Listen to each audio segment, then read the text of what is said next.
बिस्मिल्लाहिर्रहमानिर्रहीम।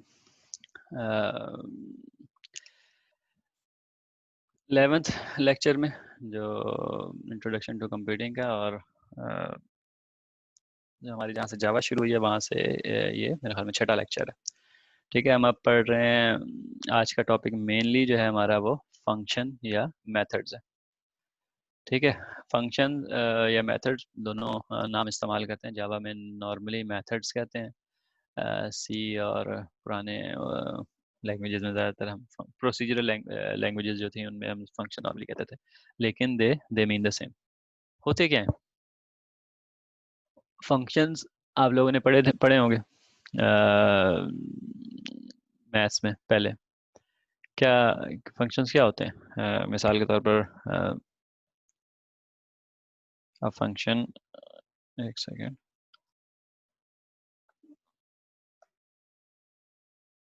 a function of two parameters x, t is equal to 2x plus t square। मिसाल के तौर पर इस तरह के बहुत सारे डिफरेंट किस्म के फंक्शन जो हैं आपने 11th 12th ग्रेड में mainly, I don't remember, maybe 9वीं 10वीं में भी शायद पढ़ा हो। ठीक है, ये आपने पढ़ा था कि जी कोई फंक्शन या कोई तफाउल कहते थे ना उर्दू में, वो दो दो पैरामीटर्स के ऊपर, दो पैरामीटर का भी हो सकता है, एक का भी हो सकता है, एक्स वाई जेड वट, जितनी मर्जी नंबरों का हो सकता है, जितने मर्जी आइटम्स का हो सकता है। वो कैसे हम इम्प्लीमेंट करते हैं, उसका क्या वो होता है। ठीक है, तो प्रैक्टिकली जो equal to 2x plus T square था, ये हमारा वहाँ पर हम इसको कहते थे कि ये फंक्शन का नाम है और ये फंक्शन की इम्प्लीमेंटेशन है। नाम जो है प्रैक्टिकली स्पीकिंग वहाँ पर एफ ही होता था। ठीक है, बाकी पैरामीटर होते थे, यानी कि एक फंक्शन एफ जिसका पैरामीटर एक्स और टी है, और उसकी इम्प्लीमेंटेशन क्या है, 2x plus T square. Implementation का मतलब ये है कि उसकी बॉडी क्या है, वो एक्चुअली होता है क्या। तो प्रैक्टिकली आप जो भी x और t को वैल्यू देंगे तो वो इस तरह कंप्यूट हो जाएगा। किस तरह कंप्यूट हो जाएगा? मिसाल के तौर पर अगर आप फंक्शन 3 और 5 के लिए आप कॉल करें, जहाँ t की वैल्यू 5 और x की वैल्यू 3 है, तो प्रैक्टिकली वो 2 × 3, 2 × 6 प्लस 5 स्क्वायर का मतलब 25, 31। ठीक है, तो हमारे पास 31 इसका जवाब आ जाएगा। तो इस तरह करके हमने मैथ्स में पढ़ा था, ये हमेशा नंबर्स पर होता है। ठीक है, फंक्शंस जो है इसको अगर हम कन्वर्ट करें, यानी कि हम अपने उसमें लेकर आए कि हम कंप्यूटर की ज़ुबान में जब हम इसको करेंगे इस चीज़ को, तो हम क्या कहेंगे? हम कुछ इस तरह की बात होगी, जो फंक्शन है हमारा वो इस तरह की चीज़ है। पहली बात है कि हम लिखने में हाथ में वो एफ नॉर्मली उसकी नोटेशन यूज़ करते थे। कंप्यूटर में चले हम इसको थोड़ी से डिस्क्रिप्टिव कर लेते हैं, हम फंक्शन पूरा लिख लेते हैं। ये कोई भी नाम हो सकता है। क्लियर करूँ, ये जो है ये कोई भी फंक्शन का कोई भी नाम हो सकता है। और आगे जो है दो पैरामीटर हैं, नॉर्मली वो नंबर होते थे। ठीक है, यहाँ पर भी नंबर हैं वो। और फिर ये जो हाईलाइटेड है, ये हाईलाइटेड जो है ये इसकी बॉडी है। बॉडी क्या है जी? कि new number is calculated based on this formula, कि 2 × x plus T square, T को टी से मल्टीप्लाई करना है। तो ये एक हम जब अपने नॉर्मल मैथमेटिकल फंक्शन को ट्रांसलेट करेंगे कंप्यूटर में या प्रोग्रामिंग लिंगो में, तो वो इस तरह करके कन्वर्ट हो जाएगा। इसको हम क्या कहेंगे? इस चीज़ को बॉडी कहेंगे इस फंक्शन की, या इम्प्लीमेंटेशन कहेंगे। और इस चीज़ को हम इसका नाम कहते हैं। नाम कहते हैं, या यूँ कहते हैं कि जिस तरह फंक्शन डिफाइन डेफिनेशन जो है वो इस तरह होता है कि उसका एक नाम है और उसका अंदर एक पैरामीटर, इस तरह के पैरामीटर आते हैं। हमने पिछले लेक्चर में ये चीज़ पढ़ी थी कि फंक्शन या मेथड्स जो हैं वो होते क्या हैं, या हमने समझने की कोशिश की थी कि हमें उनकी क्यों ज़रूरत पेश आती है। यहाँ अभी हमने उसके मैथमेटिकल जो रिप्रेजेंटेशन जो हम पहले पढ़ चुके हैं, उससे हमने उसको मैच करने की कोशिश की है। तो अब इन्हीं के अब हमारे यानी कि आइडिया के तौर पर ये थोड़ा सा क्लियर होना चाहिए कि जी वो रेपिटेटिव चीज़ें, यानी कि ये क्या चीज़ होती है, ये फंक्शंस मैथ्स में भी ये क्या चीज़ें होती हैं? वो चीज़ें जो कि हमें पता है रेपिटेटिव चीज़ें, मतलब ये कि जिस चीज़ को हमने किसी तरह से सॉल्व कर लिया। मिसाल के तौर पर ये मुझे याद नहीं, आप लोगों ने ये इंटर में पढ़ लिया होगा कि नहीं, पर फर्ज किया फास्ट फोरियर ट्रांसफॉर्म ट्रांसफॉर्म की इक्वेशन, या कोई सिंपल एग्जांपल में कौन सी लूँ? मिसाल के तौर पर साइन एक्स का फंक्शन है। ठीक है, साइन एक्स का फंक्शन है, ठीक है। तो साइन एक्स का फंक्शन एग्जैक्टली क्या होता है मुझे मैथमेटिक्स में तो उस तरह वैसे याद नहीं है, जो कि इवेंचुअली जो है वो इस तरह की वेव्स बनाता है, ठीक है। तो ये जो इम्प्लीमेंटेशन है, या ये जो यूँ कह लें कि जो आंसर है, ये चीज़ साइन एक्स के फंक्शन से सॉल्व हो गया। इसका मतलब है कि हम अपने कॉम्प्लेक्स इक्वेशन के अंदर कहीं पर भी हम साइन एक्स के फंक्शन को इस्तेमाल कर सकते हैं to solve something.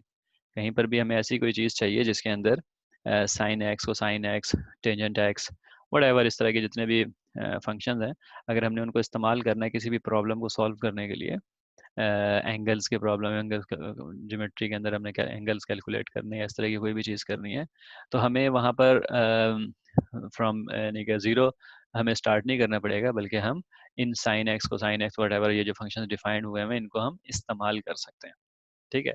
May be आपने पहले ये चीज़ें इस तरह ना सोची हों, लेकिन जब आप कॉम्प्लेक्स ज्योमेट्रिक प्रॉब्लम सॉल्व करते थे 11th 12th में भी, तो उस वक्त भी प्रैक्टिकली जो है वो यही होता था कि आप इन फंक्शंस को यूज़ कर रहे होते थे, ठीक है।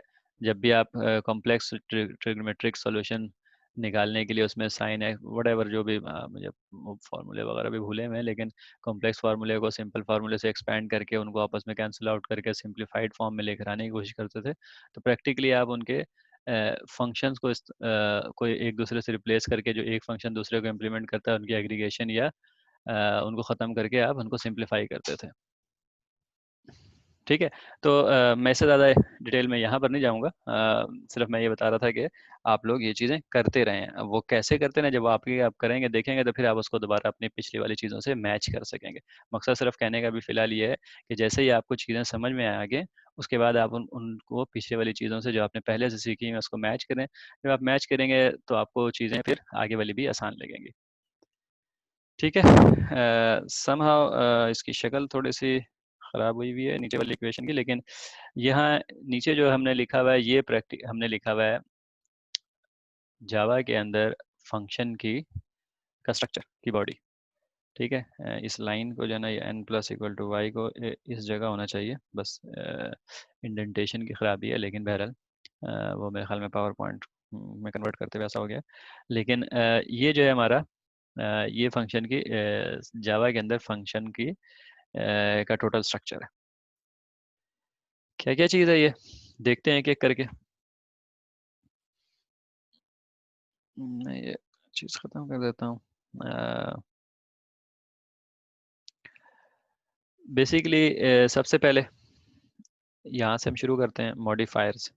तो पब्लिक और स्टैटिक ये दो मॉडिफायर, ठीक है।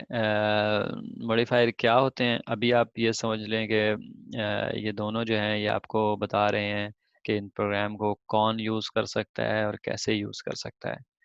डिटेल में हम इसको बाद में जाएंगे, ठीक है। अभी हमने ये नहीं पढ़ा, अ, हम इसको पढ़ेंगे डिटेल इसकी आगे, तो खैर ऑब्जेक्ट ओरिएंटेड प्रोग्रामिंग में ज़रूरत से ज़्यादा आएगी, लेकिन अभी भी हम इसको थोड़ा सा बहुत डिटेल कर लेंगे। लेकिन बहरहाल for the time being function आपके लिए यानी कि हम उसमें अपने सारे फंक्शन में जो भी हमारे असाइनमेंट वगैरह जो कुछ भी होगी हम उसमें पब्लिक स्टैटिक ही यूज़ करेंगे, इसके अलावा हम कुछ नहीं यूज़ करेंगे, ठीक है।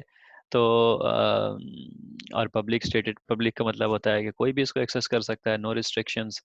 बल्कि एक थोड़े से मैं ऐड कर दूं कि जैसे प्रोग्राम मैथ्स के फंक्शंस जो होते हैं वो नॉर्मली मैथ्स के फंक्शन नॉर्मली सारे पब्लिक होते हैं, हमें यानी कि उसमें हमने कोई इस तरह की चीज़ें नहीं सोची थी कि क्या कोई इसमें एक्सेस रिस्ट्रिक्शंस वगैरह भी हो सकती हैं। कंप्यूटर में हम जैसे ही आते हैं तो हम फंक्शंस को इस्तेमाल करते हैं, तो चूँकि इतना ये रिच कॉन्टेक्स्ट है, रिच इन्वायरमेंट है कि जी हमें उसमें जैसे इस तरह की चीज़ें भी सोचनी पड़ जाती हैं कि जी ये जो हम फंक्शंस बना रहे हैं क्या ये रिस्ट्रिक्टिव होना चाहिए, यानी कि ये सबके लिए एक्सेसिबल होना चाहिए, सारे सब फंक्शन को इस्तेमाल कर लें, या किसी के स्पेसिफिक के लिए। उसकी हज़ार रीजंस हो सकते हैं, जब हम इसकी डिटेल पढ़ेंगे तो उस वक्त हम उन रीजंस वगैरह को पढ़ेंगे, लेकिन अभी के लिए हम सिर्फ इतना समझ लें कि अगर अगर हमने रिस्ट्रिक्टिव एक्सेस करना है किसी फंक्शन को, किसी प्रोग्राम को, तो उसके लिए हमें कुछ चेंज करना पड़ेगा, लेकिन अगर नहीं है तो फिर हम उसको पब्लिक मॉडिफायर इस्तेमाल करते हैं जो कि अभी है, ठीक है। तो पब्लिक स्टैटिक के साथ हम इसको इस्तेमाल करेंगे। उसके बाद सेकंड चीज़ आपको रिटर्न टाइप नज़र आ रही है। ऊपर वाले फंक्शन में देखें, मैथ्स के फंक्शन में वो सारे नंबर्स हैं, पैरामीटर जो आ रहा है वो भी नंबर है, जो कैलकुलेट हो रहा है वो भी नंबर है, 31 जो था निकला फाइनली वो भी नंबर है। ठीक है, तो मैथ्स में अमूमन इस तरह का ही डेटा इस्तेमाल होता है। लेकिन प्रोग्रामिंग में आपको याद होगा हमने प्रिमिटिव भी कोई 8 डेटा टाइप पढ़ लिया। ठीक है ना, बल्कि 9 डेटा टाइप पढ़े थे इंक्लूडिंग वॉइड। ठीक है, और हमें पता है कि प्रिमिटिव्स जो हैं वो सिर्फ वो डेटा टाइप्स हैं जो कि जावा प्रोग्रामिंग लैंग्वेज ने डिस्क्राइब कर दिया, यानी कि जो नहीं डिस्क्राइब किया, स्पेशली जो ऑब्जेक्ट ओरिएंटेड प्रोग्रामिंग होती होती है, जो कि जावा भी एक ऑब्जेक्ट ओरिएंटेड प्रोग्रामिंग है, उसमें हम बहुत ज़्यादा जो पंजाबी में कहते हैं ना अन्नेवा, बहुत ज़्यादा सारे यूज़र डिफाइंड जो भी आप काम करें उसमें यूज़र डिफाइंड डेटा टाइप आप बना सकते हैं जिस तरह का भी चाहें। उसकी एग्जांपल वगैरह भी हम थोड़ी ही दिनों में आगे हम देखेंगे। लेकिन बहरहाल वो सारे क्या कहते हैं यूज़र डिफाइंड डेटा टाइप्स और हमारे जो 9 प्रिमिटिव डेटा टाइप्स हैं, चूँकि ये सारे डिफरेंट, ये सिर्फ नंबर नहीं है उसमें प्रिमिटिव डेटा टाइप में, अगरचे मेजॉरिटी नंबर से मिलती जुलती है, short, word, double, integer, float, ठीक है, float, double, short, integer, long, 5 data type तो हैं जो स्ट्रेट फॉरवर्ड नंबर ही हैं अगरचे, लेकिन बहरहाल वहाँ पर बूलियन भी है। ठीक है, वहाँ पर कैरेक्टर्स भी हैं। ठीक है, तो बहरहाल डिफरेंट टाइप्स के हैं। ठीक है, तो इसका मतलब है कि उसके अंदर जब हम प्रोग्राम लिखते हैं तो प्रोग्राम के अंदर जो फंक्शंस होते हैं वो डिफरेंट टाइप्स के हो सकते हैं। मतलब ये है कि मैथ्स में तो हम सिंपल ज़रब दे दिया, मल्टीप्लाई कर दिया, नंबर को तकसीम कर दिया, वटेवर ये सब चीज़ें करते हैं। यहाँ पर हो सकता है कि करेक्टर्स हों, उनको आपस में जोड़ना हो, या इस तरह के फंक्शंस भी हों। तो इस इसीलिए यानी कि हमें जो जो फंक्शन काम करके जो अपना जो अगर फर्ज किया उसने कोई रिस्पांस निकालना है, तो रिस्पांस की भी टाइप्स होंगी, यानी कि वो सिर्फ जवाब नंबर के तौर पे ही ज़रूरी नहीं है कि हमेशा हो। तो लिहाजा ये जो सेकंड आइटम है इसमें हमारा, वो रिटर्न टाइप का है, जो कि बताएगा कि फंक्शन इवेंचुअली काम अपना ख़त्म करके रिजल्ट अपना किस फॉर्म में देगा। ठीक है, अब ये वो 8 प्रिमिटिव्स तो हमने कम से कम पढ़ लिए हैं, तो कम से कम वो तो हो ही सकते हैं, इसके अलावा भी हो सकते हैं, लेकिन हम वो बाद में पढ़ेंगे। वो 8 जो है वो नंबर्स के अलावा करेक्टर्स और बूलियन और वॉइड, यानी कि ऐसा भी जवाब हो सकता है इस फंक्शन को ख़त्म करके कि जिसमें कोई जवाब ही ना आए, कोई रिस्पांस में रिजल्ट ना आए, कोई नंबर ना आए, कोई इंटीजर ना आए, कोई बूलियन ना आए। ठीक है, रिटर्न टाइप के बाद हमारे पास जो है वो है नेम। ठीक है, नेम का कोई वो नहीं है, सिंपल वही जो वेरिएबल के लिए नेम का फार्मूला होता है जावा में वही है, यानी कि उस बिल्कुल उसी तरह नहीं नेम रखना है जैसे कि आप देख रहे हैं कैमल केस के तौर पर नाम है। और कैमल केस बहरहाल क्या कहते हैं उसे, कन्वेंशन है, यानी कि रख देने का एक मुरव्विज तरीका है। अगरचे आप चाहें तो जो मर्जी करेक्टर स्ट्रिंग के यूज़ करके आप जो मर्जी नाम रख सकते हैं। ठीक है, कैप्स में ये वो लीगल सारा कुछ होगा, लेकिन नॉर्मली हम स्मॉल लेटर से शुरू करते हैं और नया वर्ड अगर आए तो उसको कैपिटलाइज लेटर से शुरू करते हैं, कैमल केस जिसको हम कहते हैं। नाम हो गया, और उसके बाद पेरेंथेसिस के अंदर जो है वो पैरामीटर्स लिस्ट। ठीक है, पैरामीटर्स लिस्ट तो हमें थोड़ा सा आइडिया है, जैसे ऊपर मैथ्स के पैरामीटर्स होते हैं इसी तरह इसके भी पैरामीटर्स होते हैं। ठीक है, इनकी कोई लिमिट नहीं है, जितने मर्जी आप बना लें। ज़ीरो भी हो सकता है, कोई पैरामीटर ना हो, 1 2 3 एक्स पैरामीटर्स होंगे। प्रैक्टिकल पर्पसेस ये है कि जी आप 6 7 8 10 मैक्सिमम इतने ज़्यादा ही वेरिएबल होते हैं, होने को 50 भी हो सकते हैं, लेकिन ज़रूरत इतनी कभी नहीं पड़ेगी, क्योंकि वैसे ही वो इतना लिखने में इतना कॉम्प्लेक्स हो जाएगा कि जो फंक्शन बनाने का जो फ़ायदा है कि जी हम उसको सेपरेट चीज़ों को कर लेते हैं, वो फ़ायदा ही ख़त्म हो जाएगा। तो लिहाजा नॉर्मली 5, वैसे तो 2 3 4 से ज़्यादा पैरामीटर रेयरली होते हैं, लेकिन चले 5 6 7 8 हो ही सकते हैं इन एनी केस, लेकिन इससे ज़्यादा रेयरली होंगे, लेकिन बहरहाल रिस्ट्रिक्शन कोई नहीं। ठीक है, इनके टाइप्स क्या होंगे, इनके टाइप्स भी जो मर्जी जो जावा आपको अलाउ करता है वो सारे टाइप्स हो सकते हैं। अभी हमने प्रिमिटिव्स पढ़े हुए हैं, तो प्रिमिटिव्स और नॉन प्रिमिटिव्स सारे हो सकते हैं। ठीक है। और फिर ये जो ब्रैकेट है, इस ब्रैकेट से जब शुरू होता है और इस ब्रैकेट के एंड पर ये ब्रैकेट और ये ब्रैकेट, ये इसकी इम्प्लीमेंटेशन या बॉडी भी कहते हैं इसको। ठीक है, जो बॉडी है वो उसके ओपनिंग करली ब्रेसेस से, फंक्शन की हमेशा बॉडी जो है वो ओपनिंग करली ब्रेसेस से शुरू होती है। ठीक है, जैसे हमने इफ स्टेटमेंट में कहा था मेरे ख्याल में, वाइल, हाँ वाइल स्टेटमेंट में भी जो दूसरी स्टेटमेंट थी उनकी जो बॉडी थी वो ब्रैकेट से, करली ब्रैकेट से स्टार्ट होती है उस सूरत में अगर आपने उसको ब्लॉक बनाना हो, यानी कि उसमें एक से ज़्यादा कमांड लिखने हो। ठीक है, हमने कहा था लेकिन हम कन्वेंशनली जो है उसको ब्रैकेट से हमेशा स्टार्ट करेंगे चाहे एक कमांड लिखना हो, जस्ट के जी ताकि वो हमें आदत एक पक्की बनी रहे, अगरचे उसकी ब्रैकेट के ब्लॉक की ज़रूरत नहीं थी इफ़ या वाइल या फॉर लूप के कंडीशन में, की चीज़ में। फंक्शन के केस में करली ब्रैकेट जो है वो मस्ट है, यानी कि फंक्शन की इम्प्लीमेंटेशन जो है वो स्टार्ट ही करली ब्रैकेट से होगी और एंड भी करली ब्रैकेट से होगी। मतलब ये कि यानी कि बैलेंस्ड करली ब्रैकेट जो है वो रिक्वायर्ड है। यानी कि बैलेंस्ड का मतलब क्या है कि जी अगर बीच में अगर कोई और करली ब्रैकेट शुरू हो गया फॉर लूप के, वाइल लूप के, व्हाटएवर सिंपल ब्लॉक के, ठीक है, तो वो सब जो है वो अपने करली ब्रैकेट्स, ओपनिंग करली ब्रैकेट क्लोजिंग सारी होके आखिर में जो हमारा ये वाला पेयर है ये ऐसे ही रहेगा। ठीक है, जो तो इसलिए अगर आप देखेंगे अक्सर आपके आईडीईज जो है, इक्लिप्स भी है और माइक्रोसॉफ्ट का कोड है, उसमें जब आप ओपनिंग ब्रैकेट लगाएंगे ना, ये वाले करली ब्रैकेट, तो वो क्लोजिंग ब्रैकेट खुद लगा देगा। ठीक है, यानी कि वो साथ ही इसके यहाँ पर ये शुरू कर देगा और आप फिर बेसिकली बीच में इसको एंटर करेंगे तो वो वही वाला ब्रैकेट नीचे चला जाएगा और आप बीच में चीज़ें लिखना शुरू कर देंगे। कहने का मकसद ये है कि वो आपको सपोर्ट करता है इस तरह कि जी ताकि आप भूलें ना। प्रैक्टिकली भूलने से होगा तो कुछ नहीं, बस प्रोग्राम नहीं चलेगा तो लिहाजा आपको वैसे ही ठीक करना पड़ेगा। लेकिन यहाँ से हमें क्या पता चलता है कि हमने क्या देखना है। मैं इसको क्लियर करता हूँ और दोबारा से जस्ट गो थ्रू करता हूँ एक दफ़ा।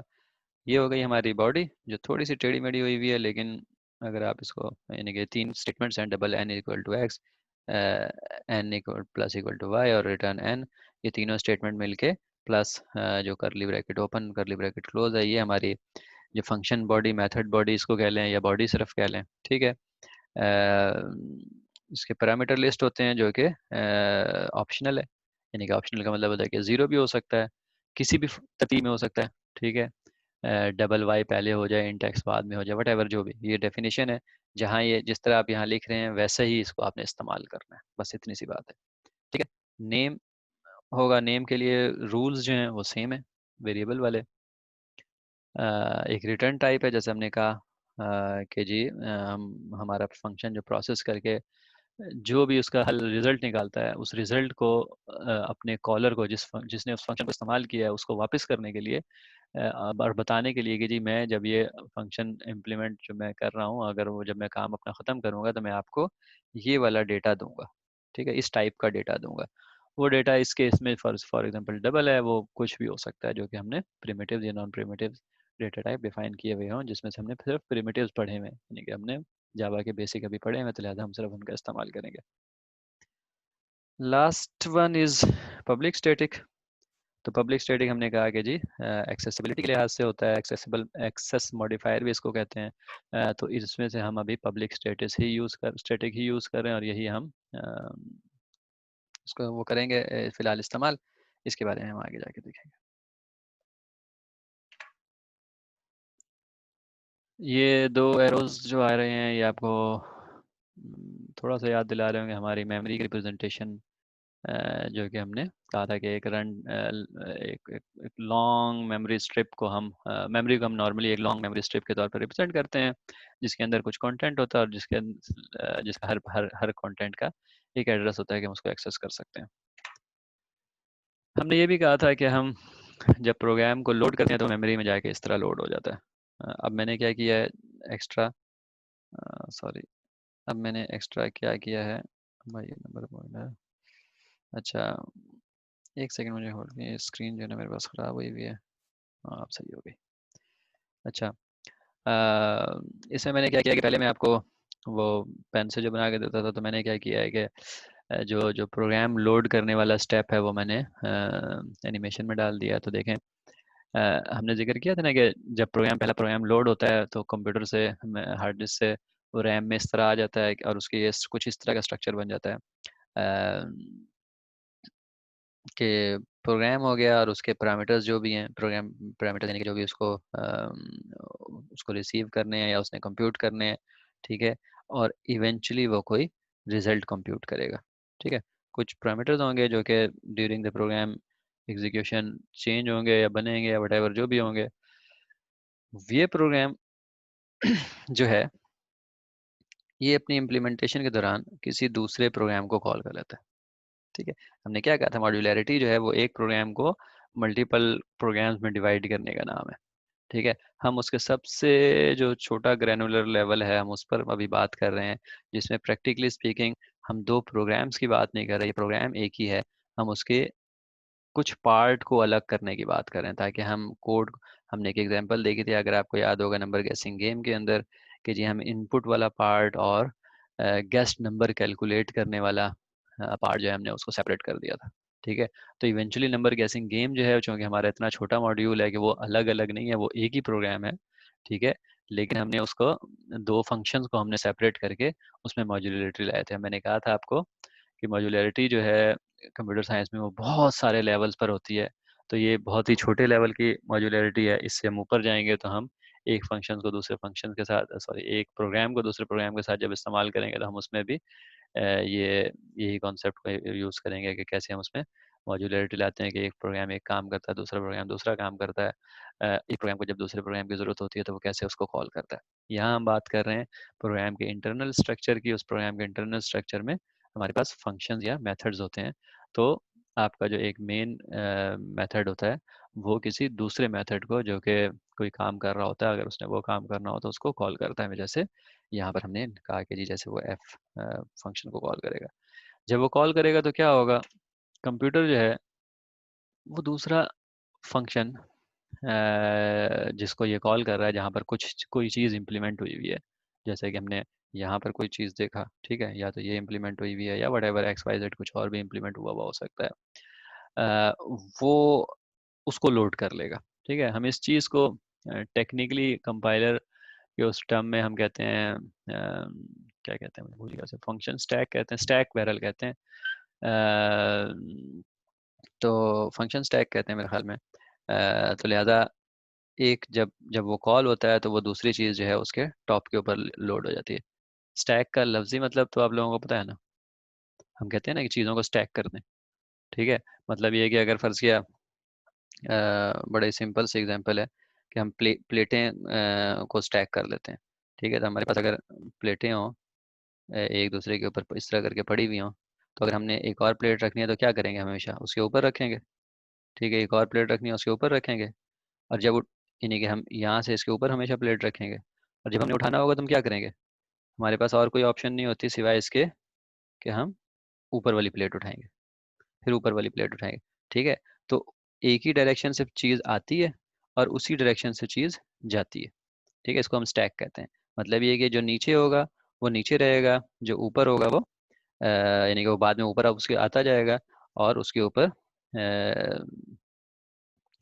से चीज़ निकलती जाएगी। तो स्टैक क्या होता है, लास्ट इन फर्स्ट आउट, जो सबसे आखिर में ऐड हुआ होता है वो सबसे पहले निकलता है, ठीक है। तो बिल्कुल उसी तरह यहाँ एक कॉलर है, ठीक है, मैंने ब्लू पकड़ लिया, अब चलें कोई नहीं। तो कॉलर है, उस कॉलर ने फंक्शन को कॉल किया तो अगला प्रोग्राम लोड हो गया, कॉली। अब क्या होगा, ये प्रोग्राम जो है यानी कि जो फंक्शन है इसके अंदर जितने भी कमांड्स हैं, ये वाले जो कमांड्स हो गए या वट जो भी कमांड्स हैं, वो सारे एग्जीक्यूट होंगे। इसके अपने वेरिएबल होंगे, वो वेरिएबल हो सकता है कुछ कुछ उसको यहाँ से मिले हों, ठीक है। क्योंकि जैसे यहाँ एक्स और टी है, अगर या डबल एक्स और डबल वाई है, तो जो यहाँ उसने मांगा था जब ये फंक्शन चला था, तो अगर उसने कुछ फंक्शन यहाँ से दो फर्ज किया एक्स और वाई को इधर से दिया था, तो एक्स और वाई इधर आ गया और बाकी उसने अपना जो भी प्रोसेस किया, और अब ये एग्जीक्यूट होगा। तो जैसे हमने कहा, हम पहले कहते थे ना कंट्रोल फ्लो, तो हमारा कंट्रोल फ्लो ठक ठक ठक ठक ठक यहाँ से चलते चलते इस फंक्शन के ऊपर आया। जब इस फंक्शन के ऊपर आया तो इस पर्पल वाले बॉक्स की एग्जीक्यूशन स्टॉप हो गई इस जगह पर, ठीक है।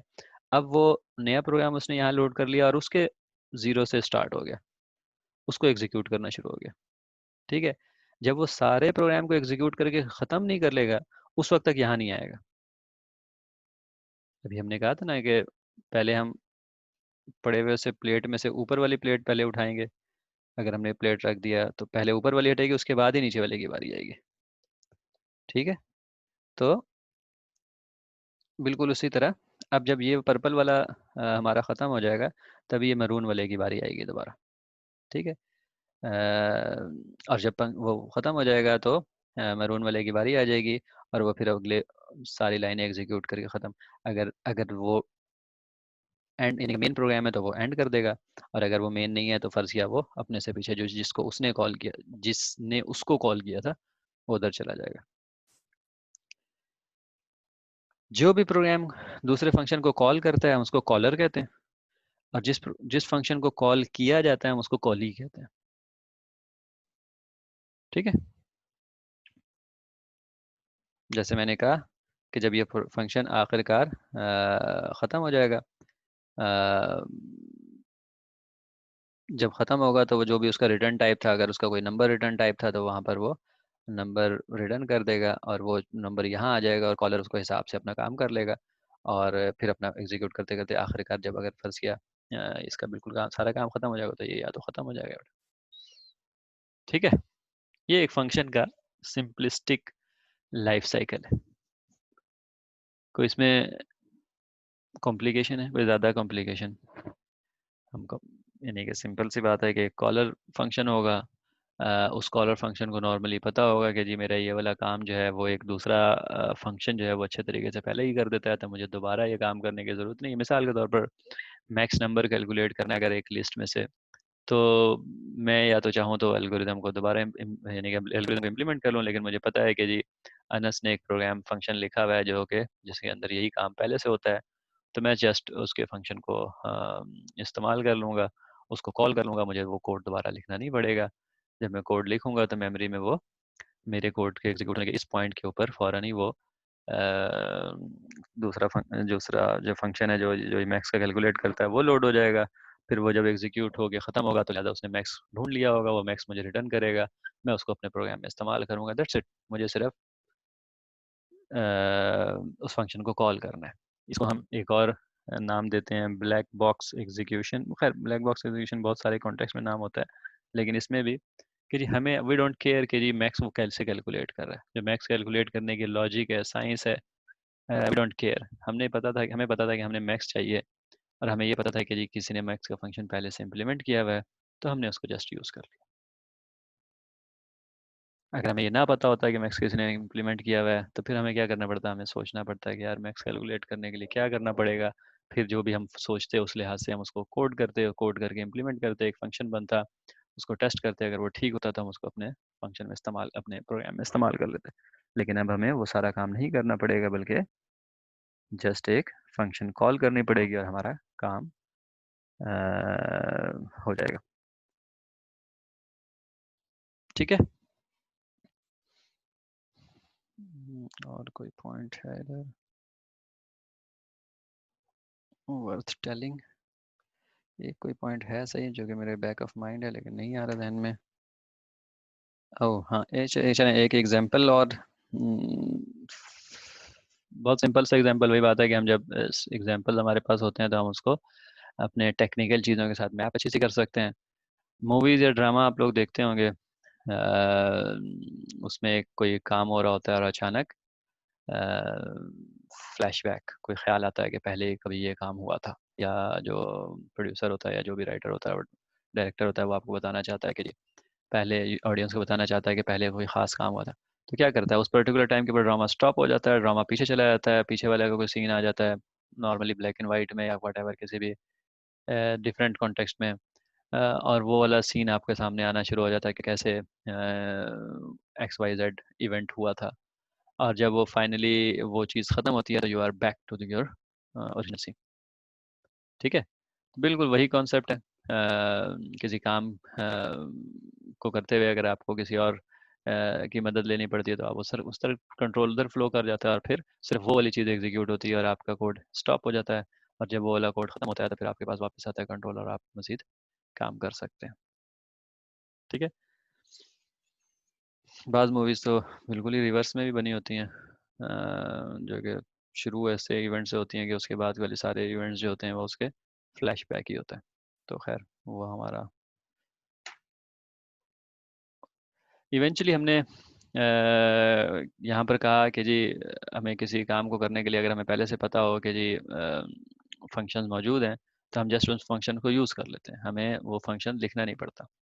ठीक है। आपने अभी यूज़ कर लिए हैं एक आध फंक्शन, और भी यूज़ करेंगे। वो कौन कौन से हैं? एक तो आपको स्क्रीन पर यहाँ पर नज़र भी आ रहा है, system.out.println आपने इस्तेमाल किया है। ठीक है। ये क्या है? ये एक फंक्शन है। ये क्या हो गया भाई? ठीक है। ये एक फंक्शन है। ये क्या करता है कि मैसेज को स्क्रीन पर प्रिंट कर देता है। तो अब आपको, जब आप इस फंक्शन को इस्तेमाल करते हैं, तो practically you don't even think ये कैसे करता है। ठीक है ना? आपको नहीं पता होगा कि वो प्रिंट स्क्रीन पे डालने के लिए उसको बेचारे को क्या क्या जतन करने पड़ते हैं, and you are not even interested. ठीक है। क्यों? क्योंकि फंक्शन का फ़ायदा ही यही है कि जी जो उसकी इम्प्लीमेंटेशन डिटेल है, वो अगर जितनी भी कॉम्प्लेक्स है, वो हाइड हो जाए। ठीक है। और आप कैसे करते हैं ये काम? आप करते क्या हैं? Calling a method is simply writing it's name with correct parameters. All you do is उसका नाम लिख दें। ठीक है। और जो पैरामीटर उसको चाहिए, जैसे प्रिंट एल जो है उसको एक स्ट्रिंग चाहिए होती है, तो आप उसको बाज़ औक़ात एक स्ट्रिंग, या बाज़ औक़ात जैसे इस केस में है अ, ये जो है मल्टीपल स्ट्रिंग जो है वो दे देते हैं। मेरी लाइन हमेशा टेढ़ी हो जाती है। अब सही है। ठीक है। तो ये स्ट्रिंग आप उसको पैरामीटर के तौर पे देते हैं, एक स्ट्रिंग लेता है और वो प्रिंट कर देता है। ठीक है। A method call is valid expression, it can be used anywhere and expression can be used। याद है आप लोगों को एक्सप्रेशन हमने पढ़ा था? एक्सप्रेशन क्या था कि कोई काइंड ऑफ सिंगल या मल्टीपल इंस्ट्रक्शन का कॉम्बिनेशन। ठीक है। वो इंस्ट्रक्शन जो है इवेंचुअली जो है वो एक स्टेटमेंट भी हो सकती है, बन सकती है, लेकिन नॉर्मली वो जो है ना मीनिंगफुल, मीनिंग कंप्लीट मीनिंगफुल वो नहीं होती है। तो बहरहाल जो मेथड है वो भी एक एक्सप्रेशन ही होती है। ठीक है। आप चाहें तो उसको किसी उसके साथ इस्तेमाल कर सकते हैं, जैसे यानी कि सिंपल, अगर एक एक्सप्रेशन के साथ आप सेमी कॉलन लगा दें तो वो क्या होता है? स्टेटमेंट बन जाता है। ठीक है। तो ये हमारी एक्सप्रेशन जो है वो स्टेटमेंट बन गई, जिसको अभी मैंने हाईलाइट किया है। ठीक है। उसके अलावा ये भी वही बात है, वैसे फंक्शन को आपने स्टेटमेंट बना दिया। यहाँ आपने देखें, ये हमारे पास एक्सप्रेशन था। मैं दोबारा क्लियर कर देता हूँ जस्ट। ये हमारे पास एक्सप्रेशन है, उसको हमने एक और स्ट्रिंग के साथ जोड़ दिया। ठीक है। प्लस का सिग्नेचर साइन जो है हमने इसको उस तरह नहीं पढ़ा है। प्लस का ऑपरेटर हमने नंबर्स के साथ सारे पढ़े हैं कि जी ये बाइनरी ऑपरेटर है, और ये अपने राइट और लेफ्ट को ऐड करने के, जब भी ये प्लस देखता है हमारा कंपाइलर, वो राइट और लेफ्ट को ऐड करने क्या करता है। हम आगे स्ट्रिंग पढ़ेंगे, ये उसका नॉलेज है, लेकिन बहरहाल just to not confuse you, जब स्ट्रिंग हमारे पास हो, जैसे ये स्ट्रिंग है, अगर हमारे पास स्ट्रिंग हो तो वो अपने दोनों राइट और लेफ्ट साइड को कॉन्केटिनेट जोड़ देता है। ठीक है। द वैल्यू इज के बाद फंक्शन नेम में से जो चीज़ आएगी वो उसके आगे लग जाएगी। ठीक है। जस्ट कि जी आप क्योंकि सिस्टम डॉट आउट प्रिंट वैसे काफ़ी यूज़ कर रहे हैं, तो वो आपको कंफ्यूज ना करें। ठीक है। और इवेंचुअली जैसे हमने कहा कि एक्सप्रेशन है, तो एक्सप्रेशन जो है वो एक्सप्रेशन के तौर पे यूज़ हो सकता है, यानी कि उसको किसी और ऑपरेटर के साथ आप मिला 5, और इस फंक्शन नेम का जो भी रिटर्न आएगा उसको आप मल्टीप्लाई करके एक को असाइन कर दें, जैसे एक्सप्रेशन को हम यूज़ करते हैं। ठीक है। तो उन सारे तरीक़ों से यूज़ हो जाता है।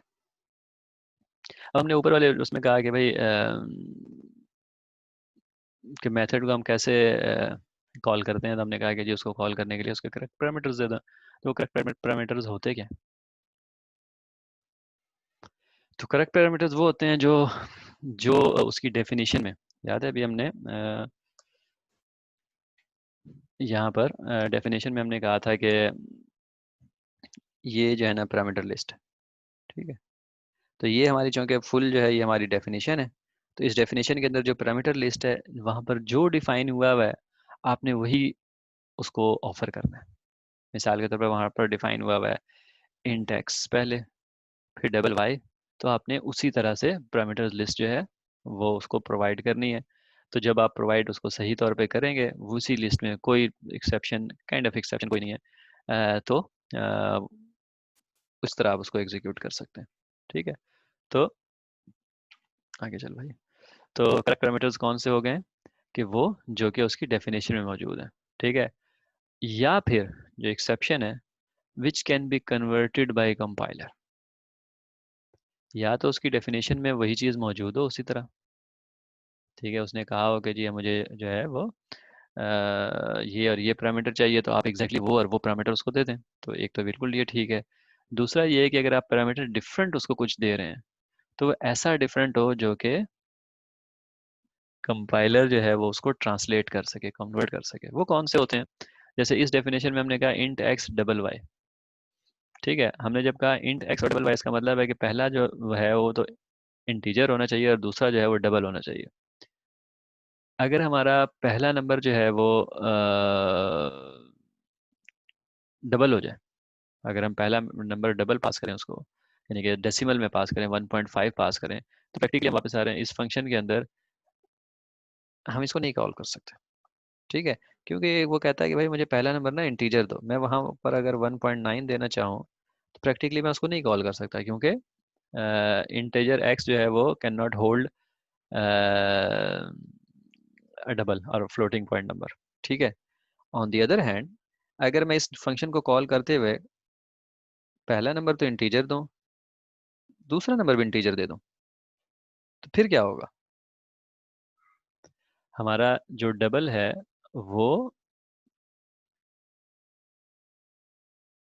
5 होल्ड कर सकता है, ऐसे ही है ना, क्योंकि उसको 5.0 कंसिडर कर लेगा। ठीक है ना, तो ये चीज अगर हो तो ये दैट इज ओके।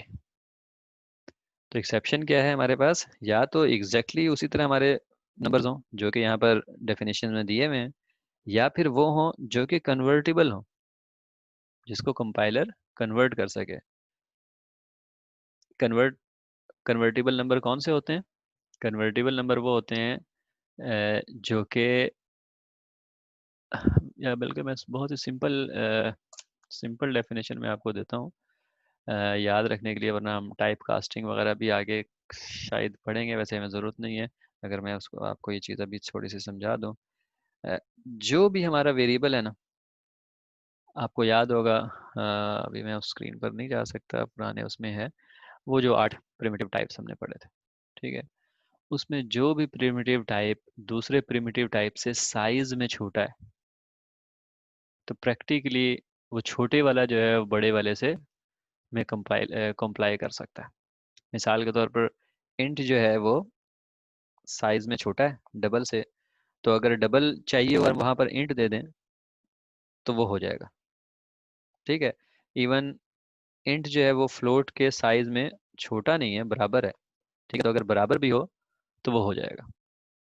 ठीक है, लेकिन रिवर्स नहीं होगा, यानी कि हम लॉन्ग में इंट को तो स्टोर कर सकते हैं, क्योंकि लॉन्ग होता है, ये कलर बड़ा गंदा मैंने ले लिया है, लॉन्ग होता है 8 बाइट का। ठीक है, हम 8 बाइट के अंदर 4 बाइट स्टोर नहीं कर सकते। ठीक है, तो हमारा 8 बाइट जो है वो 4 बाइट के अंदर स्टोर नहीं हो सकता, लेकिन 4 बाइट जो है वो 8 बाइट के अंदर स्टोर हो सकता है। तो लिहाजा हमेशा कॉमन सेंस की बात है, इंटीजर जब भी हमें कहीं पर स्टोर करना होगा, तो अगर वेरिएबल कोई लॉन्ग होगा तो हम उसमें भी स्टोर कर सकते हैं। इसी तरह फ्लोट या डबल होगा तो उसमें वो इंटीजर प्लस डेसिमल पॉइंट्स होते हैं, तो लिहाजा इंटीजर प्लस 0.0 करके तो हम उसमें भी कर सकते हैं।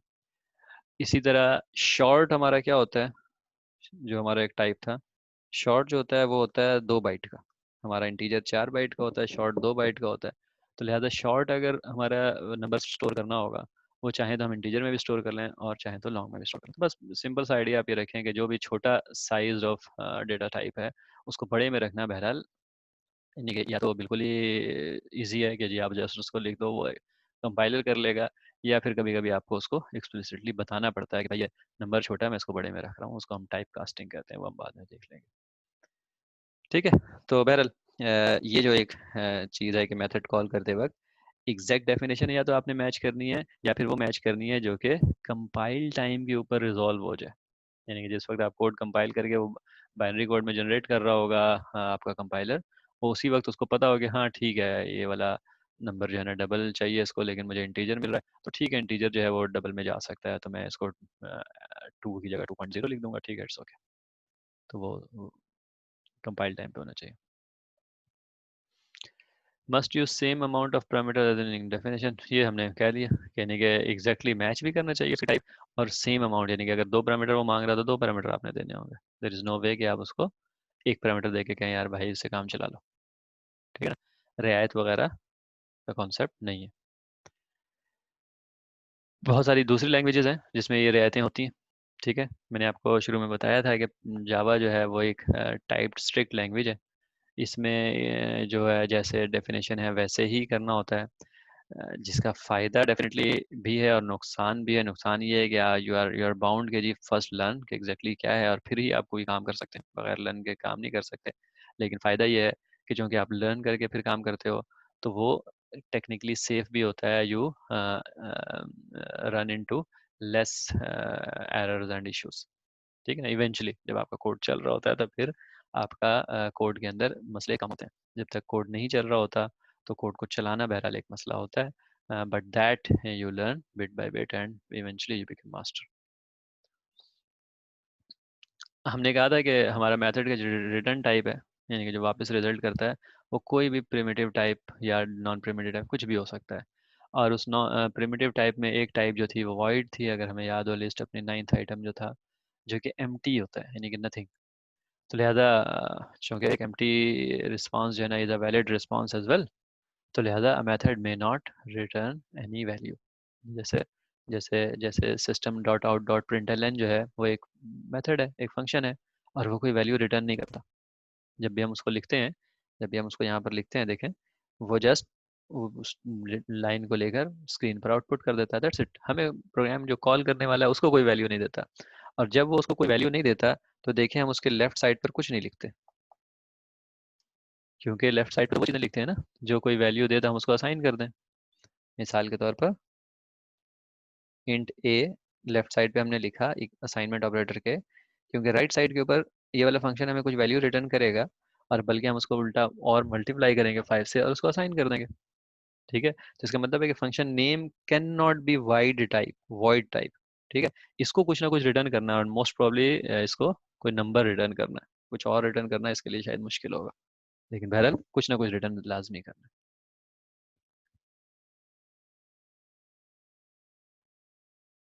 ठीक है। लास्ट वन से पहले मैं ना आपको ये एग्जांपल दिखाता हूँ।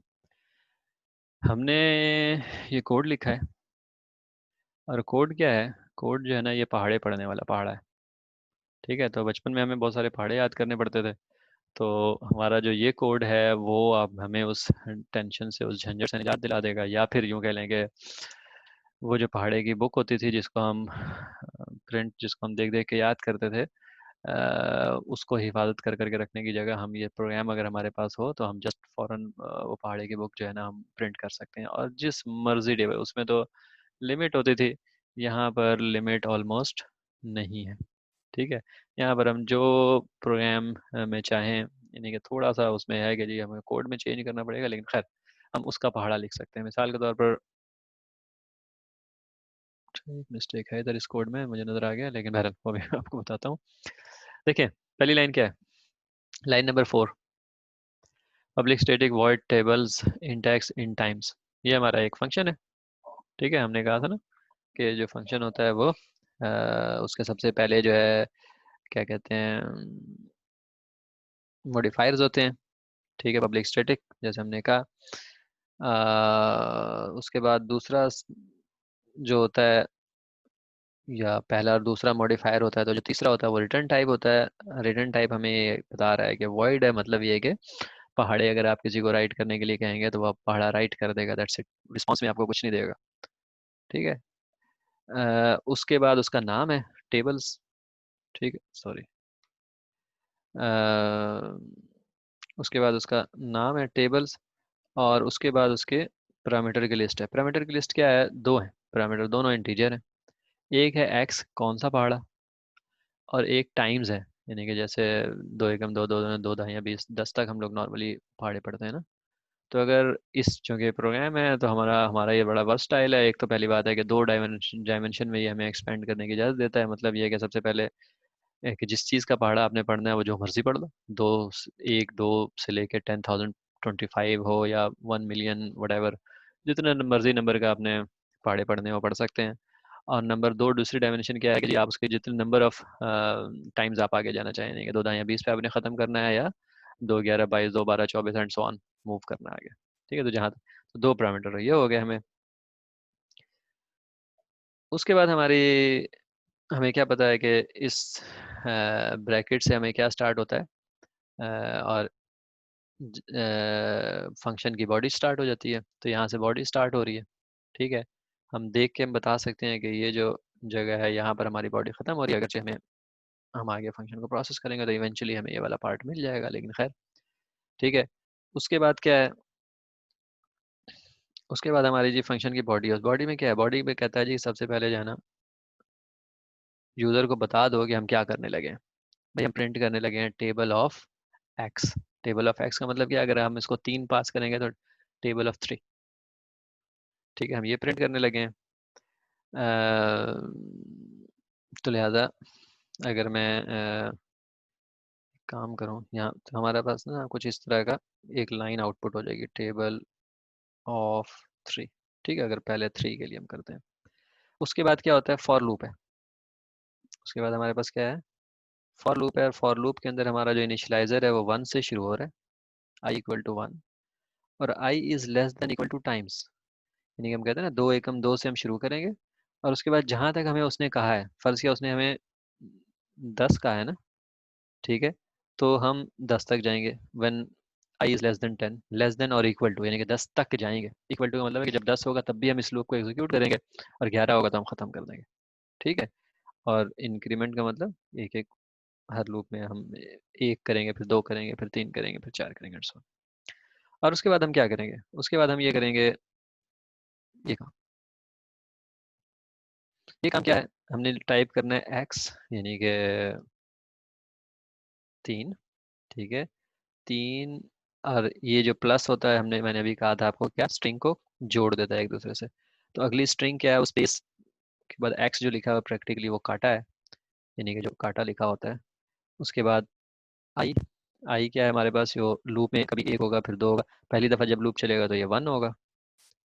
ठीक है, उसके बाद यानी कि फिर वही बात है, प्लस यानी कि स्ट्रिंग को ऐड कर दो। तो उसके बाद इक्वल टू है, यानी कि वो स्पेस और इक्वल टू ऐसे लिखा होगा। और उसके बाद plus I x multiplied by I.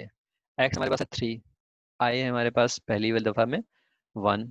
ठीक है, तो 3 एकम 3 प्रिंट कर देगा लूप। इसमें चूंकि एक ही स्टेटमेंट है, हम वापस आएंगे, लूप लूप में आई प्लस प्लस हो जाएगा, मतलब आई या 2 हो जाएगा। तो हमारा यहाँ क्या आएगा, 3, क्योंकि एक्स हमारा 3 रहेगा। उसके बाद आई हमारा 2 हो जाएगा। उसके बाद इक्वल टू, और 3 इंटू 2 6, इस तरह ही चलता रहेगा। 3 multiplied by 10 equal to 30। Eventually ये 10 टाइम्स लूप चलेगा, 3 इंटू 30 करेगा। ठीक है, और इससे लूप से ये बाहर आ जाएगा।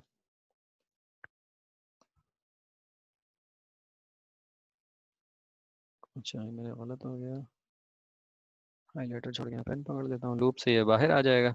ठीक है, और सिस्टम और ये बैक स्लैश एन जो होता है, ये न्यू लाइन होता है। ठीक है, तो ये न्यू, अभी मैं उसको न्यू लाइन को भी मैं एक्सप्लेन थोड़ा सा कर देता हूँ। बहरहाल न्यू लाइन का मतलब ये है कि इसके बाद ये एक लाइन छोड़ देगा। ठीक है, और एक लाइन छोड़ने के बाद, क्योंकि हमारे ये हमने कोड लिख दिया, ठीक है, ये हमारा फंक्शन लिख दिया, ये हमारा ऐसा फंक्शन है। ठीक है, अगर 3 से कॉल होगा तो ये ऐसा होगा।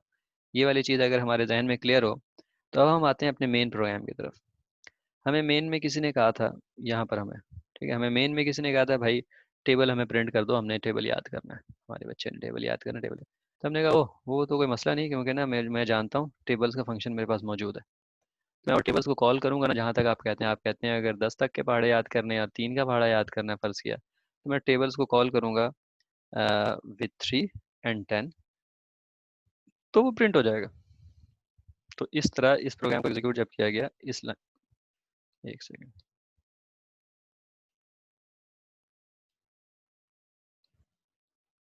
हाईलाइटर इस मामले में अच्छा है। जब इस लाइन ने एग्जीक्यूट किया तो वो 3 का पहाड़ा प्रिंट हो गया। ठीक है। और फिर हम वापस, जब हमने वो ये वाली चीज़ को एग्जीक्यूट कर ली, तो हम वापस, जिस तरह हमने कहा था ना कि जब हम इस लाइन पर पहुंचे होंगे, तो प्रैक्टिकली इस लाइन पर पहुंचने के बाद यहाँ पर कंट्रोल जो है वो रुक गया होगा, और यहाँ से वो इधर आया होगा टेबल वाले इस जगह पर, और इसकी आखिरी लाइन के पर जब एग्जीक्यूशन ख़त्म हो गई, तो वो ये वापस इधर आएगा और इससे अगली लाइन एग्जीक्यूट करेगा। वहाँ जो मैंने अभी कहा था कि गलती है, वो गलती ये है कि यहाँ फिर दोबारा वो A, B फिर दोबारा उसको कॉल कर लेगा, और फिर दोबारा 3 का पहाड़ा प्रिंट कर देगा, फिर वापस आएगा, फिर वापस जाएगा, फिर 3 का। क्योंकि A की वैल्यू चेंज नहीं हो रही यहाँ पर आइडियली A की वैल्यू चेंज हो जाना चाहिए। मिसाल के तौर पर यहाँ पर 5 हो सकता है, यहाँ पर 9 हो सकता है, या फिर जैसे मैंने कहा था कि 10,000 हो सकता है, वट जिसका भी आपने पहाड़ा लिखा हो वो हो सकता है।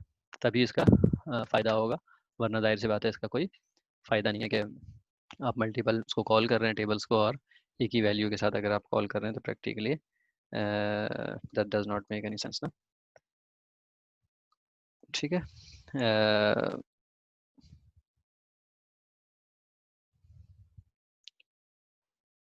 तो आपने देखा है कि हमने क्या किया। हमने मेन में एक प्रोग्राम को, मैं इधर ना ऐसे ही फोर्सफुली कोई वैल्यू चेंज कर देता हूँ कि क्योंकि ये ना थोड़ी सी क्लैरिटी में मसला है। फर्ज कर लेते हैं यहाँ पर 3 था, ए की वैल्यू यहाँ पर 9 है, और यहाँ पर 15 है। ठीक है। तो पहले ये 3 का टेबल इस तरह प्रिंट करेगा, फिर इसी तरह 9 1 9 9 9 2 18 एंड ब्ला ब्ला ब्ला ब्ला ब्ला 9 दाई 90 तक, और उसके बाद 15 का 15 वटेवर इस तरह प्रिंट करेगा। ठीक है। तो हमने जो कहा था कि बहुत सारे फायदे होते हैं इसके। नंबर एक, कि पहाड़ों को प्रिंट कैसे करना पड़ता है, इसकी लॉजिक की ये प्रोग्राम लिखते लिखते वक्त हमें सोचने की ज़रूरत नहीं पड़ी, अगर हमारा ये वाला फंक्शन पहले से लिखा हुआ था। ठीक है। जो कि यानी कि बहरहाल अगर आप ज़्यादा कॉम्प्लेक्स प्रोग्राम के कॉन्टेक्स्ट में देखें, तो आपको नज़र आएगा कि इसका फ़ायदा है। शायद इसमें इतने सिंपल प्रोग्राम में शायद इतना फ़ायदा ना हो। लेकिन एक चीज़ आपको यहाँ भी वाज़े नज़र आएगी, और वो ये है कि अगर आपने ये काम बार बार करना हो, तो आपको ये कोड बार बार लिखने की ज़रूरत नहीं है। ठीक है ना।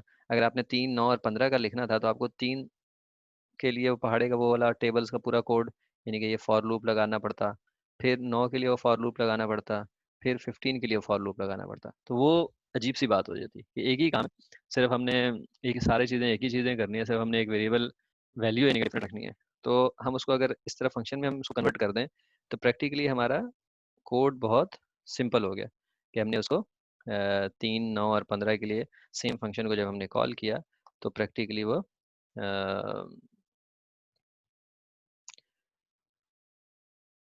बड़ा रीडेबल और सिंपल कोड बन गया हमारा। ठीक है। अब मैं, ठीक है, इसमें कोई क्वेश्चन वगैरह, कोई ऐसी चीज़ है, कोई कंफ्यूजन? अगर नहीं है तो एक छोटी सी बात जो यहाँ पर आई है, \n, वो मैं एक्सप्लेन कर दूँ। अ, जो जब हम स्क्रीन के ऊपर टाइप कर रहे होते हैं, बल्कि पुराने ज़माने का टाइपराइटर आया याद हो, बिल्कुल कंप्यूटर की स्क्रीन भी उसी तरह काम करती है कि ठक ठक ठक ठक ठक ठक ठक टाइपिंग इस तरह होती है। ठीक है। एंड तक जाती है। अब अगली लाइन टाइप होनी है। ठीक है, ऐसे। फिर अगली लाइन टाइप होनी है, ऐसे। ठीक है। तो तो प्रैक्टिकली एक लाइन जब ख़त्म होती है, और दूसरी लाइन शुरू होती है, तो उसमें दो चीज़ें चाहिए होती हैं। एक, कि जो आपका कर्सर है वो आपके एंड से मूव करके शुरू में आए। ठीक है ना। यानी कि इस जगह पर आ जाए। इस जगह से अगर उसने मूव करना है, तो सबसे पहला पॉइंट क्या है कि वो शुरू में आए, यानी कि इस लाइन वर्टिकली वो इस जगह पर आए। ठीक है, वर्टिकली वो इस जगह पर आए। और दूसरी चीज़ है कि वो थोड़ा सा नीचे आए, वरना तो वो अगर सिर्फ पीछे आ जाए तो अपनी लाइन को दोबारा लिख देगा। ठीक है।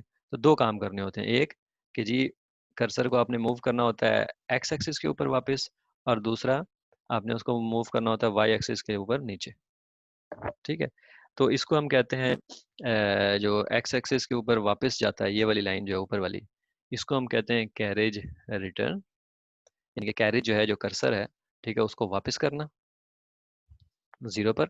यानी कि पहले वाले के पर, क्योंकि लेफ्ट से चलती है ना इंग्लिश, तो लेफ्ट इसको जीरो वाले पर आना। और दूसरी वाली चीज़, यानी कि नेक्स्ट लाइन पर जाने के लिए उसको कहते हैं लाइन फीड। तो ये दो करेक्टर्स होते हैं, ये हमारे एसकी टेबल में मौजूद हैं। ये हम कंप्यूटर को जब भी हम कहते हैं कि जी कैरेज रिटर्न और लाइन फील्ड कर दो, तो वो प्रैक्टिकली वो अगली लाइन पर चला जाता है। ठीक। तो ये जो बैक स्लैश एन है, ये उन दोनों का वो है, सिंगल वर्जन है। बैक स्लैश वन का मतलब होता है कि लाइन फीड भी और कैरेज रिटर्न भी। मतलब ये है कि जैसे हम टाइपिंग के अंदर जो न्यू लाइन के कॉन्सेप्ट है, न्यू लाइन कॉन्सेप्ट हमेशा टाइपिंग के अंदर क्या है कि मैं जो भी काम कर रहा हूँ, अगली लाइन यहाँ से शुरू होगी। ठीक है ना। तो ये काम करने के लिए बैक स्लैश एन इस्तेमाल होता है। तो जब मैंने यहाँ पर बैक स्लैश एन लिखा पहाड़े के एंड पे, फॉर लूप के एंड पे, तो इसका मतलब है कि जी वो एक लाइन पीछे स्किप करके उसे अगली लाइन पर चला जाएगा। ये चीज़ थी यहाँ पर। और लास्ट पॉइंट है यहाँ पर, the parameter are always passed by value. Let me see one thing. Hello.